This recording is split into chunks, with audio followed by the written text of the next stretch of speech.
Good afternoon, ladies and gentlemen. Great pleasure to be with you again for this webinar session. Today, we invite you to an open critique of the concept of excellence. The term excellence is used very frequently in academic research to justify funding or decisions, or for instance, in recruitment policy. But the term is very vaguely defined without clear criteria. What does excellent mean? How is it currently defined or ill-defined? To introduce the theme of today, I give the floor to Nicole Imesh. She is from the organizing committee of this webinar series. Merci, Romaine. And good afternoon, everybody, and welcome to the 7th webinar of our series on how to achieve gender equality and diversity in the natural sciences. A main question to address is if we will and want to achieve real gender equality in the existing scientific world created by and for men, or if first of all a change of the system itself is necessary. Previous speakers already pointed in this direction of our webinar series, as for example, Clara Kulich, who stated that today's leadership programs support women to become like men. Is this really what we want? I would say no. Or Larry Cahill, who pointed out several times that gender equality is not gender sameness. And if we want to achieve gender equality, we have to respect and profit from the differences between women and men. Personally, I'm also convinced that we first need to change the system before we get real gender equality, not only in the academic world, but it would be a good start for a more holistic and societal change that is needed. So I'm very pleased to announce the today's speakers. They will rethink excellence with us in the next hour and present the Better Science Initiative, a cooperative project between Swiss universities with the University of Bern as the leading house. The speakers are first Natascha Flückiger, who is First starts Sabine Höfler, who is Scientific Officer at the Office for Gender Equality at the University of Bern. Then comes Joël Schaad, Academic Trainee in the Better Science Initiative, who also works in the Office for Gender Equality at the University of Bern. And then follows Natascha Flückiger, who is member of the board of the Students' Union at the University of Bern. I'm looking very much forward to your inspirations and hand back first to Romaine. Thank you.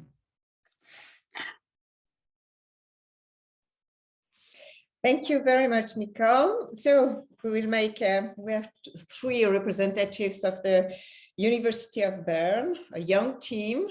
They will make a joint presentation of about 35 minutes.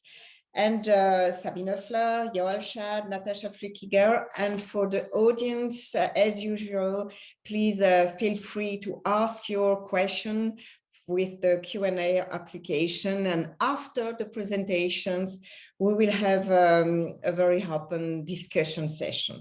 So I give now the floor to our speaker, please. I think Sabine Höfler will start. Yes, exactly. So thank you very much. Thank you for having us today. We're very pleased to be here and explain to you a little bit what we think excellence could be. And we'll also present the Better Science Initiative.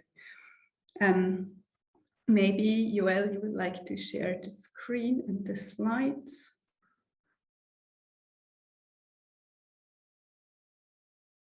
Yes. So thank you very much. So let's start. So as I was already presented, just a few words to my person. I'm Sabine Höfler. I'm Scientific Officer at the Office of Gender Equality, and my main topics are the support of female junior scientists and also gender equality in appointment, recruitment, and promotion processes, where it's all about excellence, or is it? Yes. So, and I'm also part of the Better Science Initiative at the University of Bern. In our joint presentation, Joël, Natascha, and I will talk about excellence and the way it can and should be rethought in science, mainly in connection to our Better Science Initiative. I will start with some thoughts on the concept of excellence and on the relationship between excellence and equal opportunities. I will rely upon various sources and studies, among others publications by Julia Nentwich and Ursula Offenberger, and our own brochure, Exzellenz ist vielfältig, that we published in 2017, and also a brochure by the University of Basel called Exzellenz und oder vielfältige Lebensentwürfe an der Universität Basel. Next slide, please. Thank you. So much is talked about excellence. This is what we also heard in the introduction. But does there exist a definition what excellence in science means that we could all rely upon? Firstly, we should note that the discussion about excellence is closely related to science policy. A study by the European Association for Quality Assurance in Higher Education attempted to clarify the definition of excellence. They found out that in one definition, it refers to exceptional performance that exceeds normal expectations. In this definition, it is primarily defined relationally and hierarchically. Identifying someone as excellent then means that the majority, by comparison, merely meet a normal standard. So this would rather be an elitist understanding of excellence. In contrast to this elitist understanding of excellence, others define excellence in terms of content. It is then possible that a very large number of people do excellent research. In connection with these different ideas of excellence, science policy is also shaped in different ways. That is the way, for example, a country views and also promotes excellence in research. Next slide, please. So there seems to be no uniform understanding of what excellence means. However, there exists a widespread reliance on simplified criteria for the assessment of the quality of scientific works. That's also what I experience in my day-to-day workings in appointment committees. Often metrics such as journal impact factors are used to judge if a researcher is excellent or has produced excellent research. In this narrow definition of excellence, the following aspects play an important part. That's the output, so the number of publications in renowned peer-reviewed journals, then the publication in journals with high impact factors, and this is often combined with acquisition of third-party funding and mobility. So that's the really quite narrow definition, which is often used in science. Next slide, please. Yes, but this definition of what is excellent is very narrow, as I already said, and it has consequences. These criteria lead to a work style which often contradicts scientific quality and the excellence people are talking about.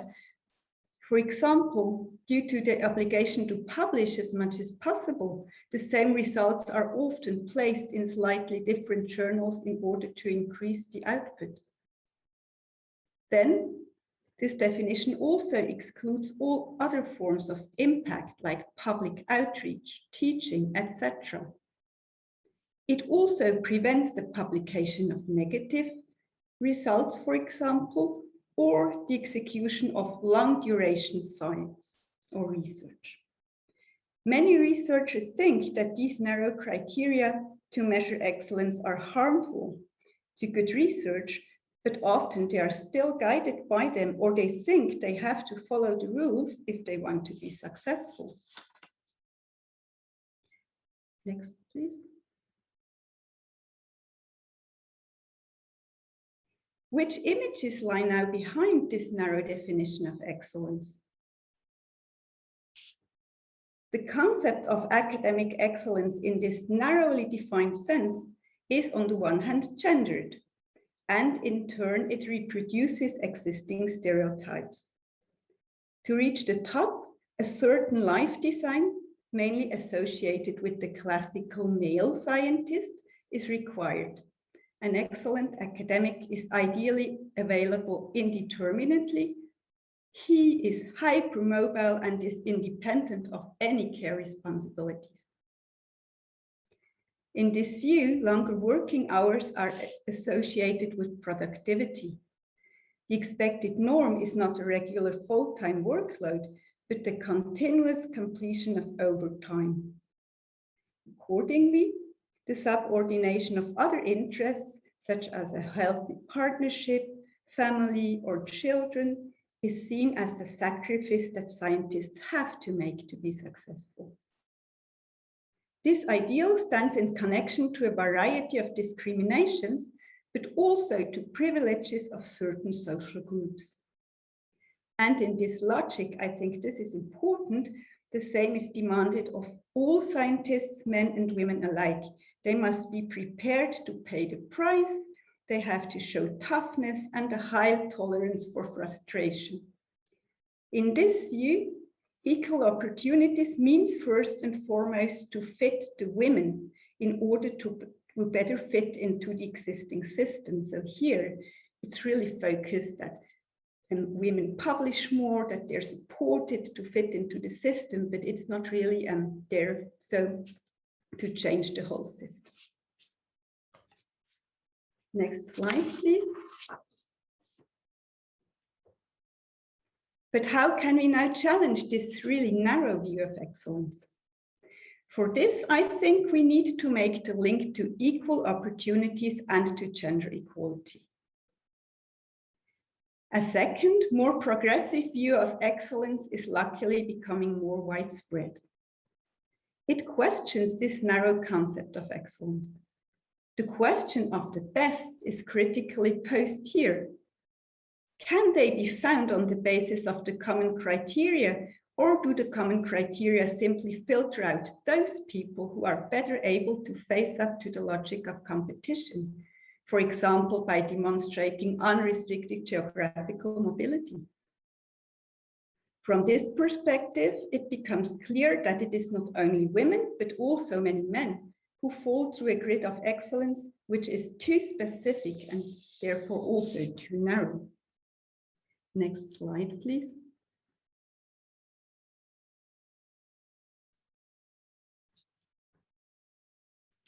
I would now like to come to another way in which gender and excellence are intertwined.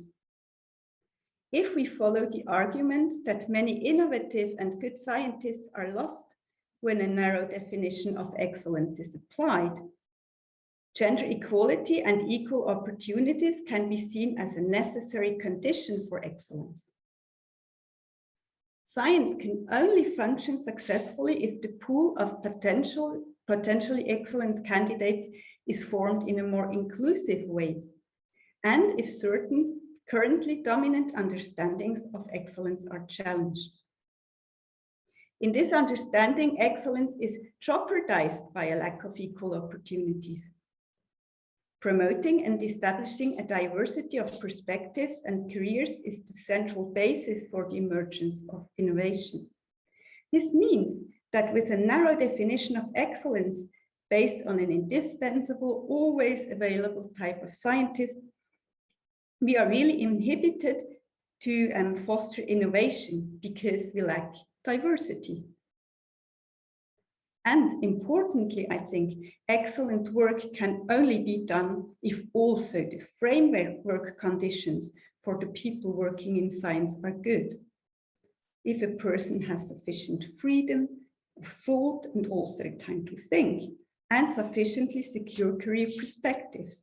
And I think this is still very much lacking, especially when we look at junior scientist positions who work for maybe 1 or 2 year contracts and have no real security in planning their careers. Yes, please, the next. Thank you. To conclude, I would like to ask, what kind of implications does this have for institutions? Are there best practice examples how excellence could be defined more broadly? I think a nice example is the excellence model of the Swiss National Science Foundation, the SNSF. It describes the kind of research and research culture the SNSF wants to promote, always with the overarching goal of creating knowledge. The model helps the SNSF make strategic decisions and think about the evaluation criteria and processes.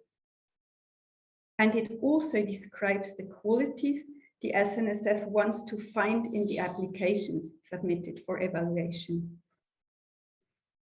This view of excellence of the SNSF shows that excellence in research is multidimensional and can manifest itself in different ways. For example, one can pose excellence questions when they are original or relevant or embedded, or one can use excellent methods that are rigorous, sustainable, open, and ethical, or one can apply excellent, or one can have excellent behaviors. One can be collaborative, engaging, acknowledging. So this model of the SNSF aims to map excellence in all its diversity.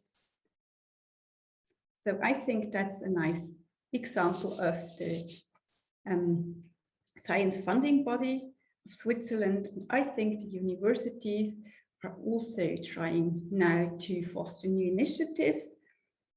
To sum up, I hope I could show you that how controversial and also in need of negotiation the concept of excellence is. But I could hopefully also show that there are already ideas emerging how to deal fruitfully with this challenge. And one of these initiatives, which is currently really being built in the whole of Switzerland with University of Bern as leading house, is the Better Science Initiative. And I'm now very happy to give the floor to Joël Schaad.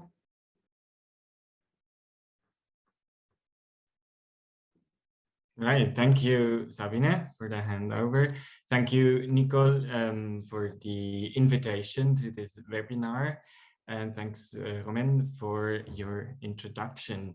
My name is Joël Schaad. I work at the Gender Equality Office at the University of Bern as a coordinator of the Better Science Initiative, first as an academic trainee and now as a scientific officer. I'm also the head of the Cantonal Scouting Movement or Association, and I hope that we will be able, or you will know why I'm telling you this after our talk about the Better Science Initiative. Better Science aims to improve research culture. We want to rethink academic excellence in order to achieve a diverse and sustainable research culture that promotes excellence and allows all academics to conduct better science. And before I start my presentation proper, I think we should get a common understanding of what we are talking about when we talk about research culture. So research culture encompasses the behaviors, values, expectations, attitudes, and the norms of our research communities. It shapes the ecosystem in which we operate. It influences who is doing research, what research is done, how that research is communicated. Research culture impacts on a whole range of areas in the research system, including the integrity of research, the ethos of collaboration, career paths that researchers follow, open science, diversity and inclusion in research, as well as reward and recognition.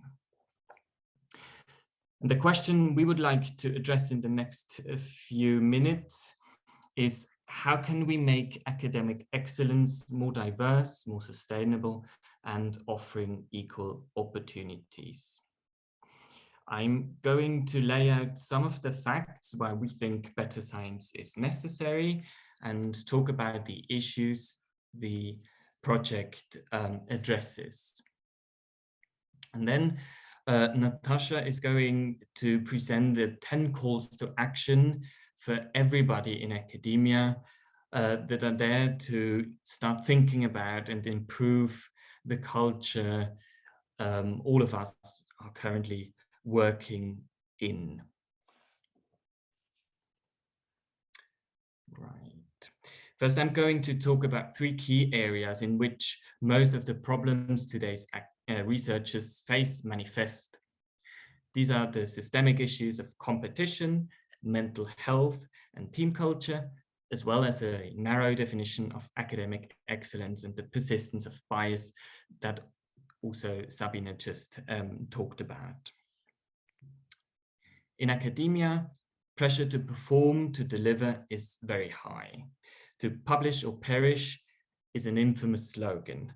If not problematic in itself, this creates a host of issues.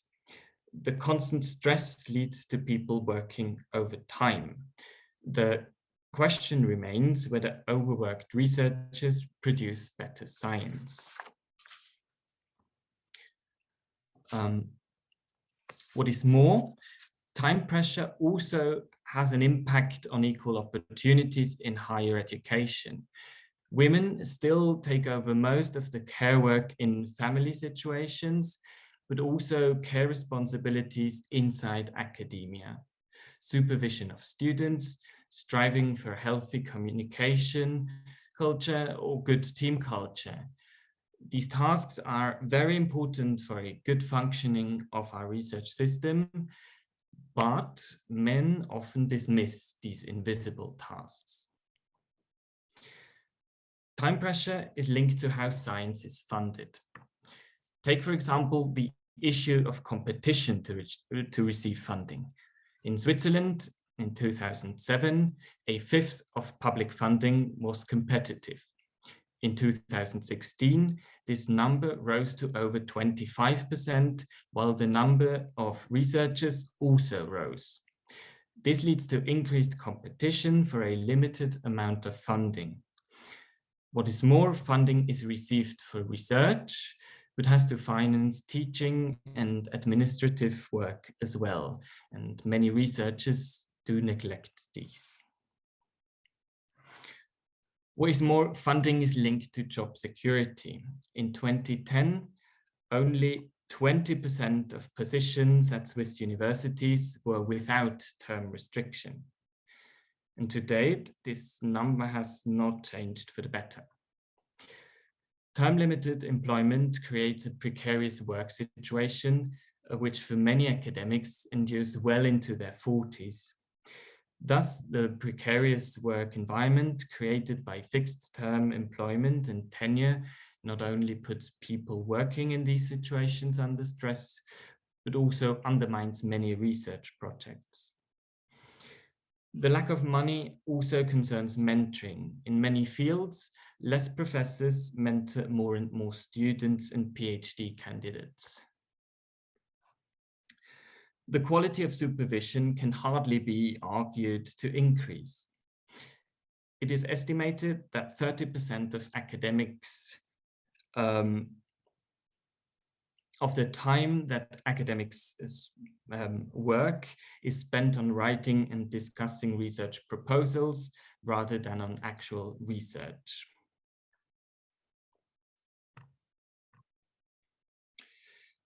Insufficient supervision, job precarity and time pressure, unrealistic expectations, hierarchies, and competition lead to mental health problems for many.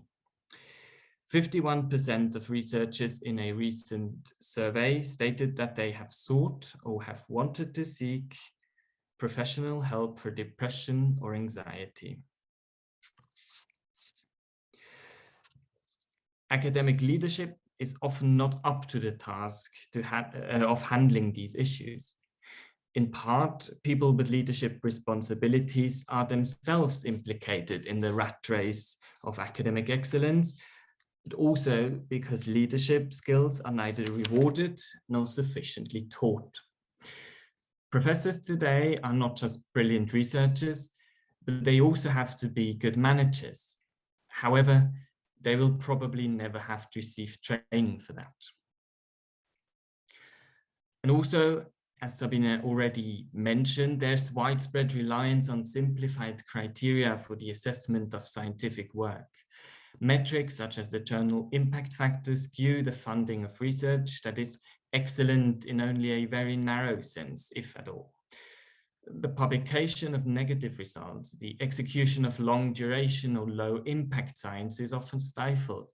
And it has been shown again and again that impact factors cannot display a broad range of scientific excellence.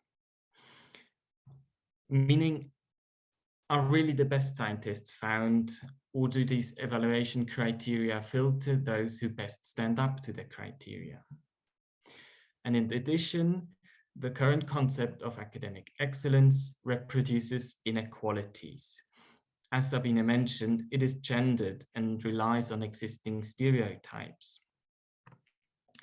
This is illustrated by this graph showing the number of male versus female Nobel Prize winners since 2001. So to reach the top, a certain life design is required. This ideal stands in connection to a variety of discriminations, but also with privileges of certain social groups.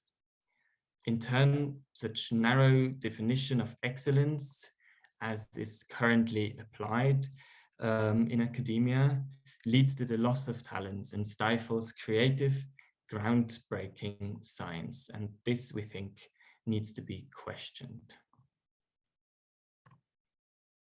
Right, and with this, I hand over to Natascha.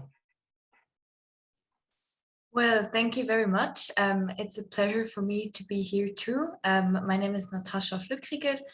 I'm a board member of the students' body of the University of Bern and also part of the Better Science Initiative. And in what follows, I'm going to present you the 10 calls to action that the Better Science Initiative presents. And we think that these 10 calls can be followed by each and everyone in academia, regardless of their position. So what can you do? Well, let's start with how we present ourselves. The focus on quantifiable performance criteria, such as the number of publications, but also the sums gained in third-party funding, blank out a large part of the often unpaid work that is performed in academia. This includes not only the scientific area, such as public lectures, interviews, or political consulting, but also the care and nursing work, as well as volunteer work. And however, it is precisely the experience gained in non-university care work that is central to good team and care work at the university. Also, Better Science wants everybody to take their time to think, to read, and to write. Academic work requires creativity so that new ideas can be developed or new projects implemented. And this requires space in which creativity can develop freely.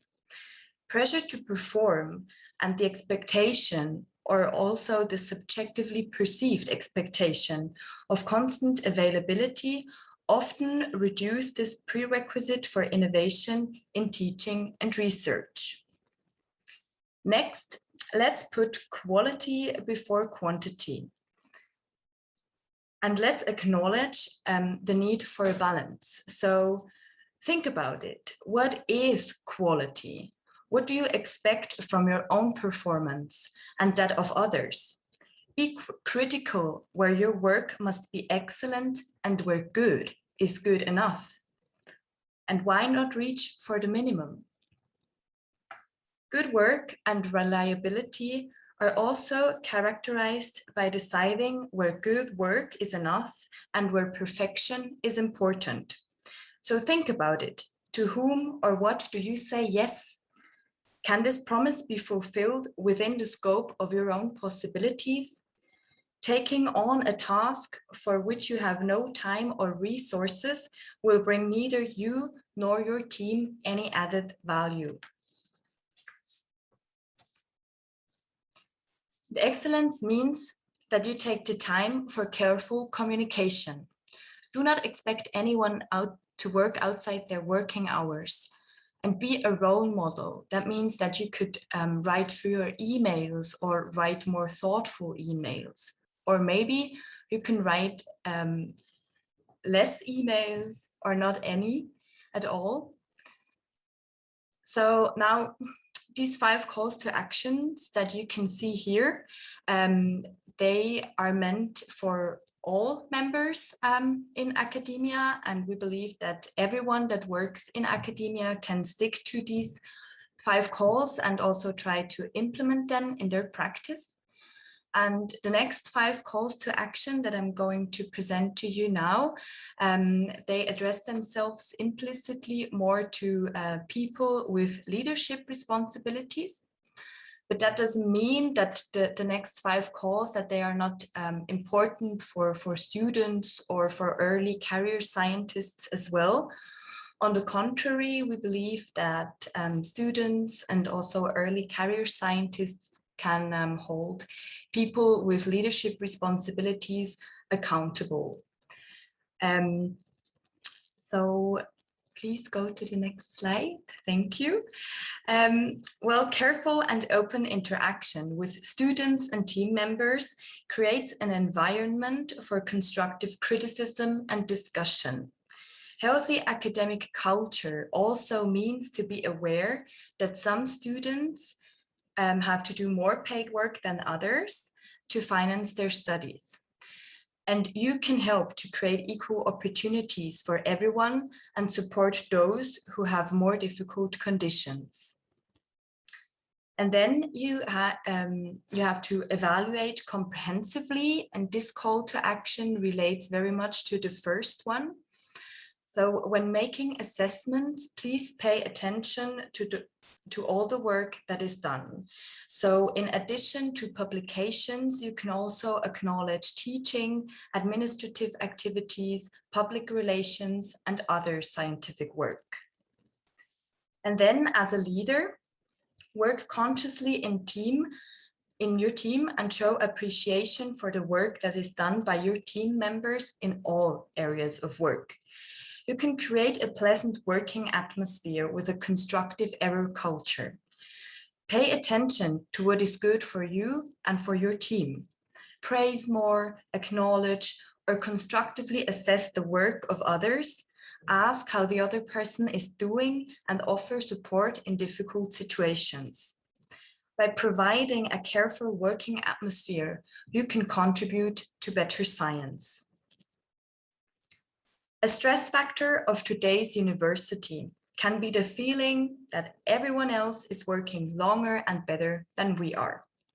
By ensuring a fair distribution of work, leaders can counteract this stress trigger. So do encourage a benevolent atmosphere in your team that allows everyone to say no to tasks that can be overwhelming. And last but not least, be a role model.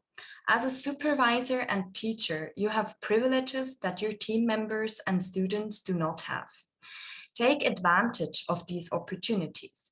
You can provide others with access to rooms, skills, knowledge, jobs, or even funding opportunities. So be aware of your influence and your role model function and work to empower others. Now, all these 10 calls to actions fit on one PowerPoint slide. but they actually relate to much of the work and culture in academia. Take your time to think about these 10 calls and choose for yourself which ones are more valuable to you and your team. Or you can also add your own resolutions. Of course, not everyone in academia has the same capacity time-wise or in regard to his or her function to stand in and create a better research culture. That is to say that people with leadership responsibilities, as I already mentioned, are especially tasked. They are the ones who currently have the widest range of possibilities to instigate change in their teams, their labs, their departments, or their faculties. Well, based on research, the aim should be clear: a diverse, inclusive academia offering equal opportunities allows to do better science. But this requires a transformation in many institutes and fields. The Better Science Initiative offers ideas and ways for everybody to be the drivers of this change. At the same time, we acknowledge that transformations need to be supported by leaders. Due to the complex academic system, change concerning decision-making and communication can be brought about not only on the departmental level. Instead, each and every member of academia, that is to say all of you, can help to make visible the necessary actions and help introduce them in their team and their institute. We believe that in combination with larger scale policy change, better science is possible. And in the end, it benefits all of us.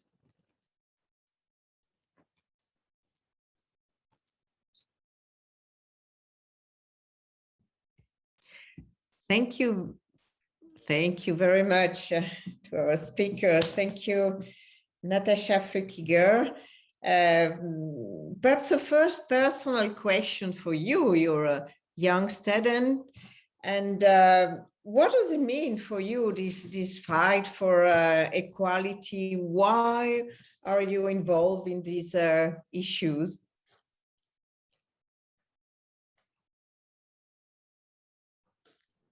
Well, thank you very much. Yeah, thank you very much for this personal question. I mean, for me personally, it is important to be involved in these kind of discussions and issues because, well, maybe I'm a future scientist, future researcher, and I already experienced like these topics and problems as a student, and I want to be part of the discussion, and I want to instigate change and be a driver of this change as well. And I want to make a better research culture possible and enable students or myself that I can stay in academia, or maybe that I want to stay in academia and work somewhere where I can feel safe and supported. And I think that is why it is so important to me personally.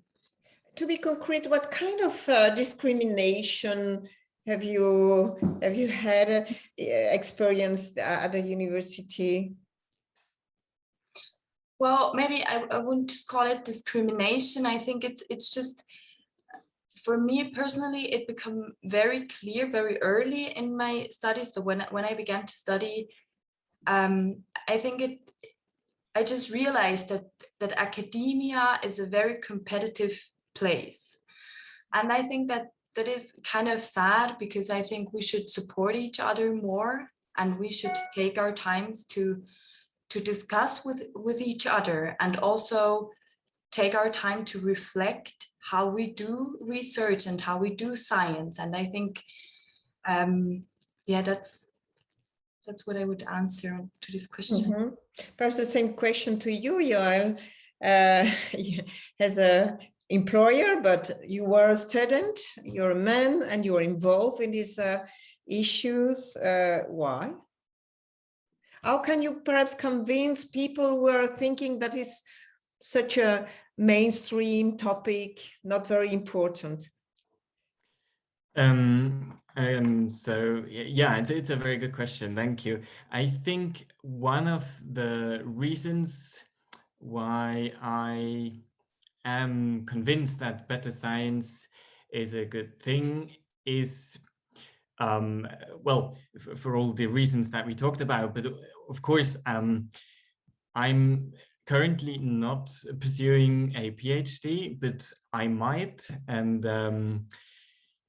there's of course lots of reasons to do that, but also there are lots of reasons, especially in my field, in English literature, that makes it not very attractive. And so if I can work towards making this decision more easy, whether to take on a PhD position, then I think that is time well spent. Also, there is, as we've heard, or as all of you, of course, know, time is money, or time is energy or output in the academic system. And everybody, or not everybody, has the same means to work towards these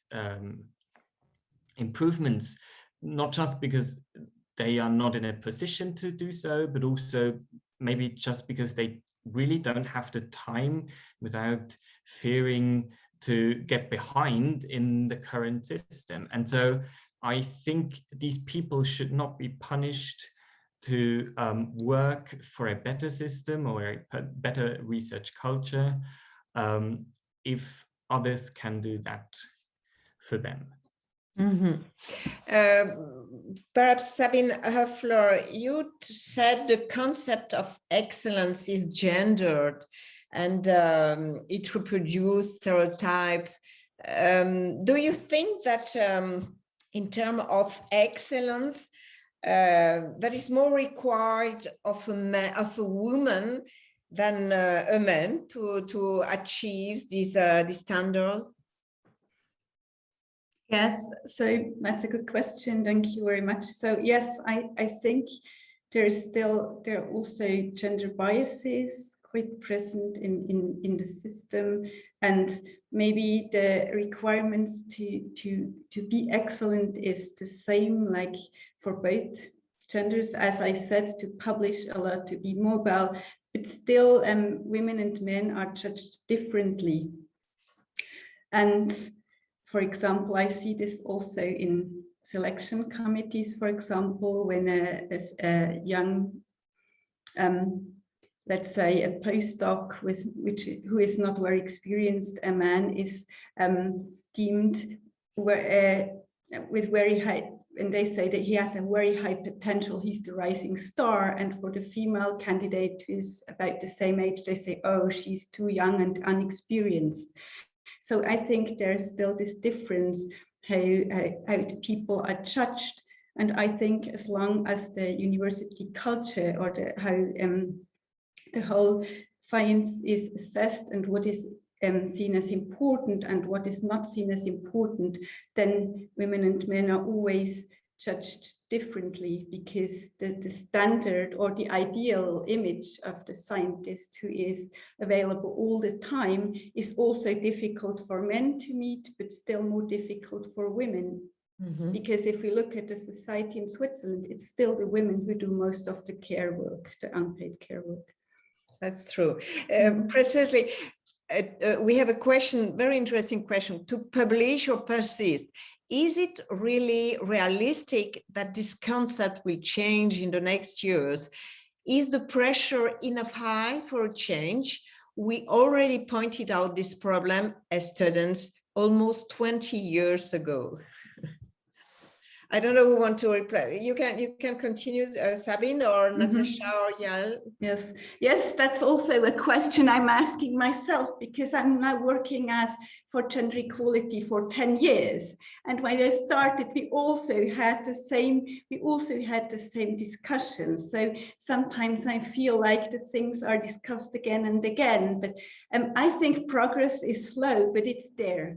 when we look, for example, at the appointment committees I'm now present in for the last 10 years, I have quite some experience how the different fields have evolved. And I think the shift has been there to not to look just at publications, for example, or to count publications, but also to include other things like leadership skills and teaching and public outreach or collaborations, which is becoming more and more important, or also like open science. So I think this moves in another direction, or in a positive direction, but I still think that the university system is quite slow, and you have to have like initiatives from above and from below. So I think we need to combine both to install change. Yeah, for you, Natascha, do you think too that the situation of women in the academic world has made progress last years, or it's not really changing? Well, I definitely agree with what Sabine said. I think the current academic system is changing only very, very slowly. And for me as a young student, I think it is kind of frustrating when I see what people before me have done and have tried to achieve, and then I think, oh well, we're not much further now, but still I think there's some things going on at the university, definitely, and I have the pleasure to work with so many inspiring people that try to achieve some change. And I think that these are the points where I really see that some things are going on, and that people are really engaged and try to change something. Yeah. Another question about this Better Science initiative. Perhaps, Joël, do you have models in other universities abroad or in Switzerland for this kind of initiative? And are there concerted efforts at the international level? Maybe I would like to add something to the previous question, to what Sabine and Natascha have said before I answer this one. I think it is really hard to change something like research culture, as this is something very hegemonic and normative, which is not reflected. So people do not realize their agency in changing or in being agents of change. And this is one of the main things that Better Science aims to do, to show people that this, irrespective of their position, whether they are a student or a professor, they do have some agency to be part of this culture change, if you so will. And whether there are international efforts or models for better science, there are. However, it's very broadly strewn throughout the whole system, which is very, very complex. I don't need to tell you. So there are efforts at universities. There are efforts that come from intermediate staff associations and networks of intermediate staff associations. For example, in Germany, the Netzwerk für gute Arbeit in der Wissenschaft is one of these networks. In the Netherlands, the University of Leiden is currently implementing a plan, a structure reform, which should acknowledge and drive different approaches to recognition and reward. And also Better Science has originated at the University of Bern in a small working group of gender equality delegates, mainly from intermediate level people. who were first concerned with the concept of slow science, which is not saying that you should work slower, but more thoughtful and more quality and not quantity oriented. And there also have been various initiatives and projects, manifestos, all throughout Europe. Sabine Höfler?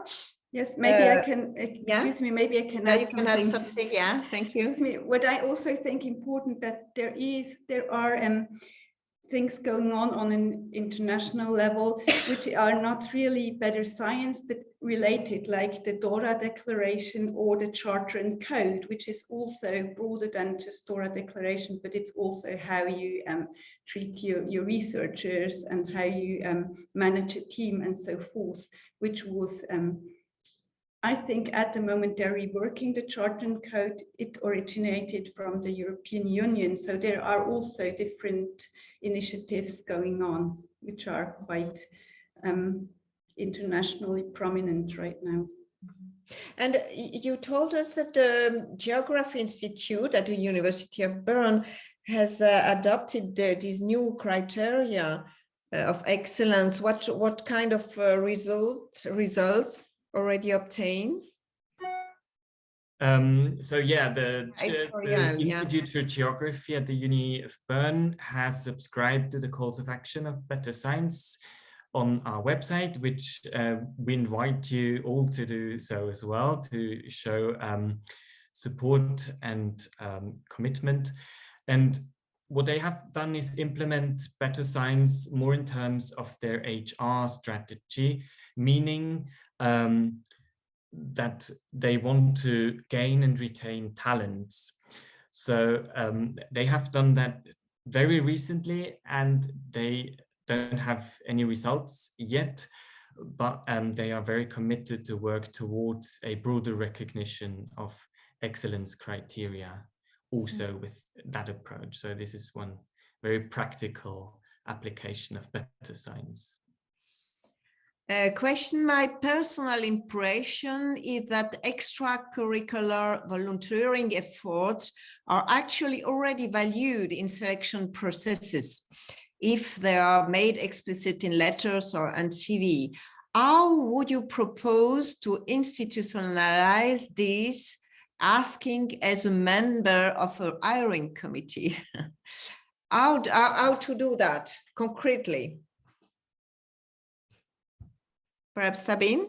Yes, good question. So in my experience, yes, as the person asking the question said, it has to be visible so that it can be taken into account. And to make it visible, I think an important thing for hiring processes would be that you have like a template for a CV that all the people applying for this position use. And this is still largely not a common practice at universities, because in appointment committees, some faculties have different processes than others, and some are more standardized than others. And I think like a CV template, which would then also include all kinds of not just the publications and the teaching and the mobility, but also public outreach and other things that are important to these people, that everything would be there in this template, and all the people have to fill it in so that it gives really a broader picture